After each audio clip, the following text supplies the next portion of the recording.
সবাইকে শুভ গুরু পূর্ণিমা। আজকে সকালে মিঠির পরীক্ষা ছিল, ওকে স্কুলে দিয়ে এসে স্নান করে বসে গেছিলাম পুজোর কাজে।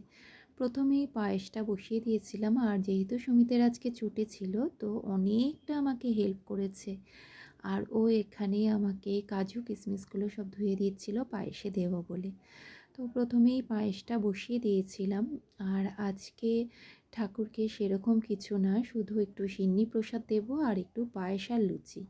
তো এদিকে আমার পায়েস হয়ে গেছিলো আর এই লুচিগুলো ভেজে নিচ্ছিলাম। মা মেখে দিয়েছিল, ময়দাটা বেলেও দিয়েছিল, আর আমি তাড়াতাড়ি করে ভেজে নিচ্ছিলাম।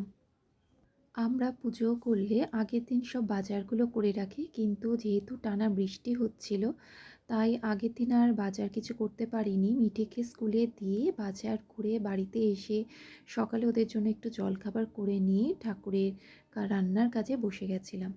আর ওখানে আমার সব লুচি ভাজাগুলো হয়ে গেছিলো, এবার সিন্নি প্রসাদটা রেডি করছিলাম। এখানে আমি সিন্নি প্রসাদে আটা, সুজি, কলা, গুড়, সামান্য কিছু বাতাসা আর দুধ দিয়ে কিশমিশ দিয়ে সিন্নিটা তৈরি করে নিয়েছিলাম, আর তার সাথে দিয়েছিলাম একটু কর্পূর, একটু মধু আর একটু ঘি। ব্যাস এইভাবে সিন্নিটা আমি তৈরি করে নিলাম। আর এই যে ঠাকুরের সামনে সমস্ত ফল কেটে সন্দেশ আর লুচি পায়েস সব নিবেদন করলাম, করে আমি সব কিছু গুছিয়ে নিয়ে পুজোয় বসে গেছিলাম। কোনো পুরোহিত দিয়ে পুজো করাইনি, নিজেই পুজোটা করেছিলাম। যেহেতু আজকে গুরু পূর্ণিমা আর বৃহস্পতিবার খুব ভালো একটা দিন পড়েছিল, তো নিজেই ঠিক করলাম যে আজকে একটু ঠাকুরকে সিন্নি প্রসাদ দেব। আর সেই জন্যই আজকে এই সমস্ত কিছু আয়োজন।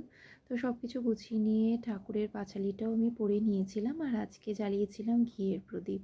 যেহেতু ঘিয়ের প্রদীপ বৃহস্পতিবার করে জ্বালানো খুব শুভ, তাই জন্য আজকে আমি ঘিয়ের প্রদীপটা জ্বালিয়ে নিয়েছিলাম। আর যেহেতু আমার পুজোর কাজ করতে খুব ভালো লাগে, সব কিছু নিজের হাতে গুছিয়ে নিয়ে করার তৃপ্তিই আলাদা।